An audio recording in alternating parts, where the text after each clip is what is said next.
BJP వాళ్ళు వితండవాదం చేస్తున్నారు. శాసనసభలో చర్చ జరిగినప్పుడు బీజేపీ, బీఆర్ఎస్, ఎంఐఎం, సిపిఐ కూడా ఏకగ్రీవ తీర్మానానికి మద్దతు ఇచ్చారు. రాష్ట్ర బీజేపీ శాసనసభ్యులు ఒక పక్కన మద్దతు ఇస్తుంటే, కేంద్ర బీజేపీ తాత్సారం చేస్తుంటే, నూతనంగా నియామకం ద్వారా తెలంగాణ రాష్ట్ర అధ్యక్షుడిగా మారిన రామచంద్రరావు గారు, మీరు ఎలా చేస్తారు, మీరు హామీ ఇచ్చుకుంటే మీరే చేసుకోండి, లేకపోతే ముస్లింలను రిజర్వేషన్ల నుంచి తొలగించండి అని చెప్పి వితండవాదం చేస్తున్నాడు.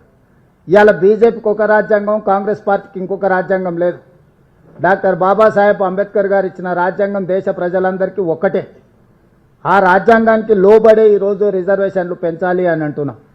అదేవిధంగా భారతీయ జనతా పార్టీ తెలంగాణ రాష్ట్రానికి సంబంధించిన కిషన్ రెడ్డి నుంచి మొదలు పెడితే బండి సంజయ్ వరకు కేంద్ర మంత్రులుగా పనిచేస్తూ ముస్లిం రిజర్వేషన్లను మేము ఒప్పుకోము, తెలంగాణ రాష్ట్ర ప్రభుత్వం ముస్లింలను తొలగించే రిజర్వేషన్లను ప్రతిపాదిస్తే మేము మద్దతు ఇస్తామంటున్నా అని అంటున్నారు. వాళ్ళు అసలు వాళ్ళ అవగాహన ఉండి మాట్లాడుతున్నారా, అవగాహన లేకుండా మాట్లాడుతున్నారా నాకు తెలీదు. కానీ నేను సూటిగా కిషన్ రెడ్డి గారిని, బండి సంజయ్ గారిని నేను ప్రశ్నిస్తున్నా. నరేంద్ర మోడీ గారు జన్మించిన రాష్ట్రం గుజరాత్, నరేంద్ర మోడీ గారు ప్రాతినిధ్యం వహిస్తున్న రాష్ట్రం మహారాష్ట్ర. భారతీయ జనతా పార్టీకి మూలాలలో ఉన్న సిద్ధాంతకర్తలైన ఆర్ఎస్ఎస్ కేంద్ర కార్యాలయం మహారాష్ట్రలో ఉంది.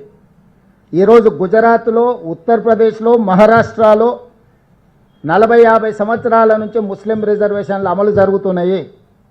నిజంగానే మీరు ముస్లిం రిజర్వేషన్లను తొలగించాలి అని అంటే, తొలగించే ధైర్యం, చిత్తశుద్ధి మీకుంటే గుజరాత్ నరేంద్ర మోడీ పుట్టిన రాష్ట్రంలో ముస్లిం రిజర్వేషన్లు తొలగించండి. ఈ దేశ ప్రధానమంత్రిగా, పార్లమెంట్ సభ్యుడిగా ప్రాతినిధ్యం వహిస్తున్న ఉత్తరప్రదేశ్లో మీరు ముస్లిం రిజర్వేషన్లను తొలగించండి.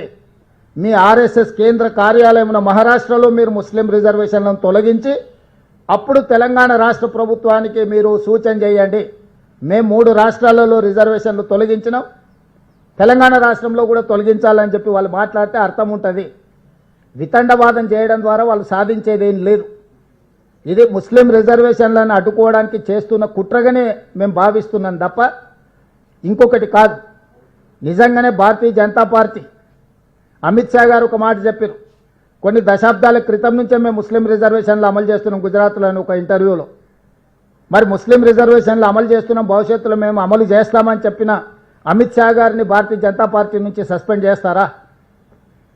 కాబట్టి ప్రజల్ని తప్పుదోవ పట్టించి ఒక భావోద్వేగాలను రెచ్చగొట్టి రాజకీయ ప్రయోజనం పొందాలని ఎవరినో ఒకరిని, ఒక వర్గాన్ని అడ్డం పెట్టి వాళ్ళని సాకుగా చూపించే రిజర్వేషన్లు అడ్డుకోవాలనే ప్రయత్నము ఈరోజు భారతీయ జనతా పార్టీ చేయదలుచుకుంటే ప్రజలు తెలంగాణ రాష్ట్రం నుంచి పూర్తిగా తూర్చిపెట్టేస్తారు బీజేపీ పార్టీని.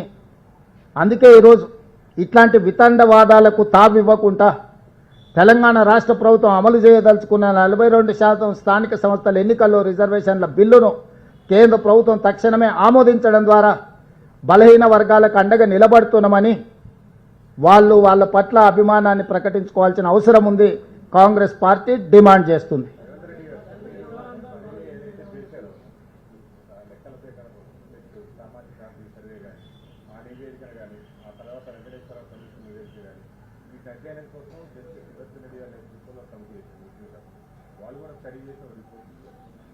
వీటిని కూడా నివేదికల్ని బహిరంగపరచకుండా ఏం లెక్కలు తెలుసుకుని ఏంటి అనేది తెలియకుండానే రాష్ట్ర ప్రభుత్వం అంటే చిత్తశుద్ధి లేకపోవడం వల్ల ఈ నివేదికలు బయటపెట్టలేదు, ఏదో చేయాలనుకొని హడావుడి చేస్తున్న తప్ప సిన్సియారిటీ లేదనేటువంటి విమర్శలు.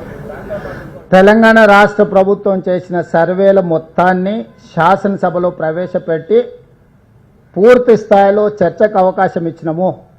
పర్సనల్ డేటా ప్రైవసీ యాక్ట్ ప్రకారం డిస్క్లోజ్ చేయడానికి వీల్లేదు. వ్యక్తుల యొక్క సమాచారాన్ని బహిరంగపరచకూడదు. వ్యక్తులకు సంబంధించిన సమాచారాన్ని బహిరంగపరచలేదు.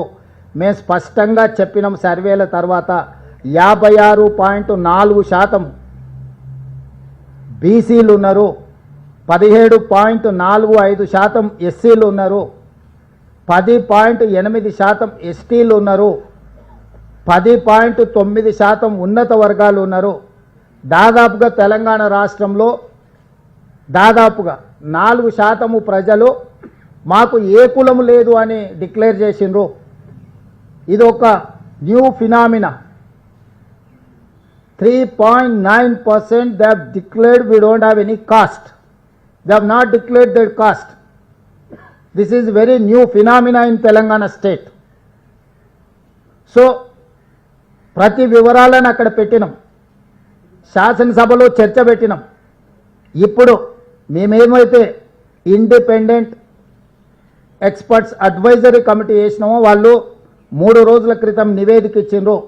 ఈ నివేదికను మంత్రివర్గంలో చర్చించి రాబోయే శాసనసభలో ప్రవేశపెట్టి ప్రజలకు పూర్తి వివరాలను అందజేస్తాము.